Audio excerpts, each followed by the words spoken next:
बहुत स्वागत है।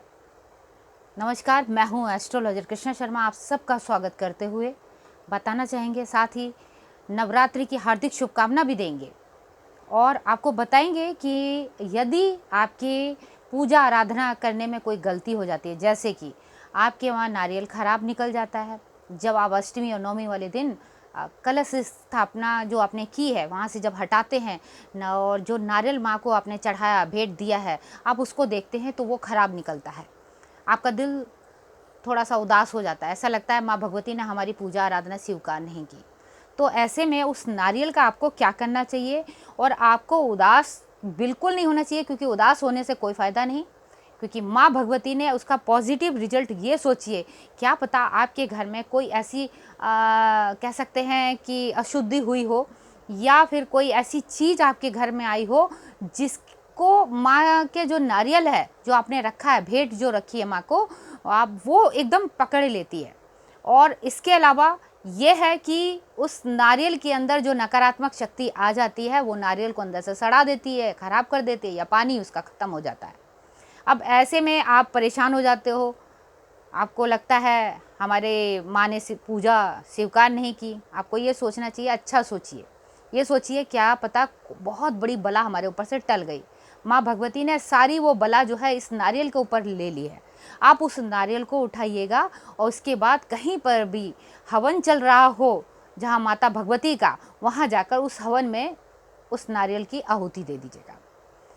इससे जो है जो नकारात्मक चीज़ें आई हुई हैं, जो अशुद्धि जो भी चीज़ें हैं जो उस नारियल ने अपनी तरफ आकर्षित किया है, वो वहीं के वहीं समाप्त हो जाएगा। क्योंकि अग्नि में जाने के बाद अग्नि के जरिए भी भोग लिया जाता है, तो अग्नि में जाने के बाद वैसे ही आपका जो है पूजा आराधना सफल हो जाएगी, और वो जो निगेटिव चीज़ें हैं वो उसमें भस्म हो जाएंगी।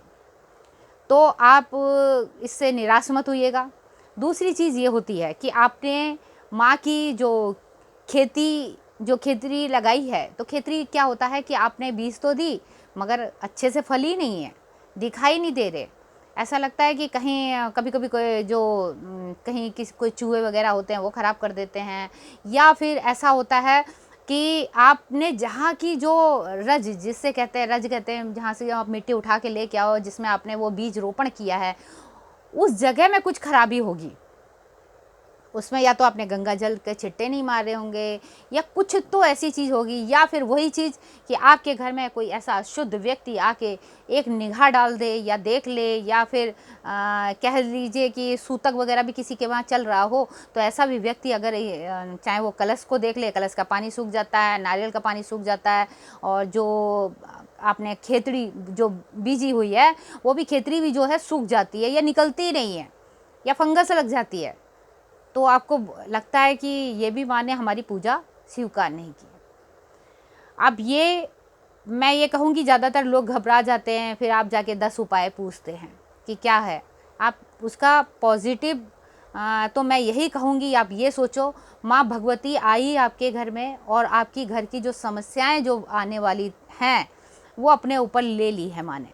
वैसे भी माँ की जो सवारी आई है वो घोड़े की आई है, और जो विदाई है वो काल पे जा रही है।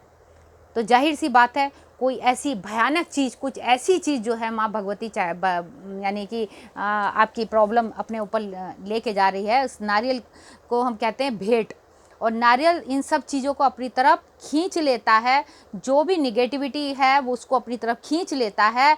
जो अशुद्ध या कोई ऐसे निगेटिव ऊर्जा वाला कोई व्यक्ति आ जाता है, वो देखता है तो उसकी भी ऊर्जा उस पर पड़ती है, तो उसको भी अपनी तरफ खींच लेता है। उसका प्रभाव आपके घर में नहीं आने देता। आपके घर में शुद्धिकरण बनाने के लिए सारी समस्या सारी प्रॉब्लम माँ भगवती की कृपा से वो नारियल अपने ऊपर ले लेता है। तो इसमें हमें कोई दुखी होने की ज़रूरत नहीं है, और आप माँ भगवती से बस प्रार्थना करते रहिए कि माँ, अगर भूल से भी, गलती से भी हमसे कोई भी अगर कोई ऐसी त्रुटियाँ या कोई ऐसी गलतियाँ हो गई हों, कुछ ऐसी चीज़ हो गई हो, तो उसको आप उस गलती को माफ़ कीजिए।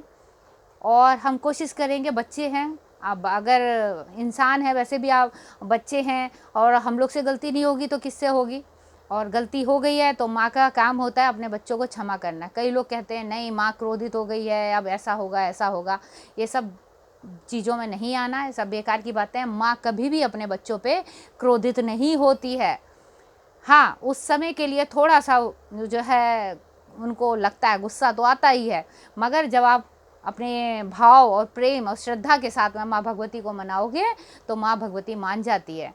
और आप सुबह और शाम खुद भजन नहीं कर सकते हो तो आप भजन लगा दीजिए, माँ भगवती को भजन अति प्रिय हैं, भजन सुनाइए, अपने घर का वातावरण अच्छा रखिए। रोज़ जो है आपने जल छिड़कना है, घर के द्वार पर रंगोली सजानी है, क्योंकि द्वार अच्छा लगता है ना तो लोगों का ध्यान उस घर की तरफ जाता है। और उसके साथ ही आपके घर में अच्छी पॉजिटिव ऊर्जा आती है।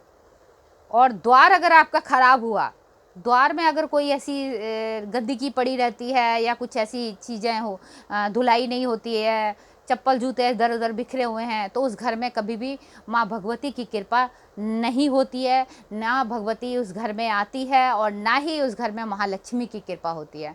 फिर आप दोष देते हो कि नारियल ख़राब निकल गया, या फिर हमारी जो खेतरी बीजी है वो ख़राब निकल गई, या हमारा कलश का पानी ख़राब हो गया, ये सारी चीज़ों पे आप चले जाते हो। तो आपको इन सब चीज़ों पर ध्यान ना दे के और आपने ये ध्यान देना है कि शायद हमारी कोई बहुत बड़ी समस्या माँ भगवती अपने साथ लेके जा रही है। मैंने आपको पहले भी बताया कि देखिए, जो माँ की सवारी आई है वो घोड़े की आई है, शनिवार के दिन आई है, जो अच्छी नहीं है। और चित्रा नक्षत्र जो मंगल जिसका स्वामी है, मंगल जो हमेशा कराए दंगल, वो वाला हिसाब है। तो जाते टाइम माँ किस पे जा रही है? भैंसे के ऊपर सवार होके, जो यम का वाहन है उसके ऊपर सवार होके माँ भगवती जा रही है। तो ऐसे में मैं यही कहूँगी कि आप ये सोचिएगा, आपके घर की समस्या तो माँ भगवती अपने साथ लेके जा रही है। और जिन्होंने बहुत श्रद्धा और भक्ति से माँ भगवती की पूजा आराधना की है, माता रानी उन सभी की इच्छाओं को पूरी करेगी। और माँ कालरात्रि की पूजा में क्या करना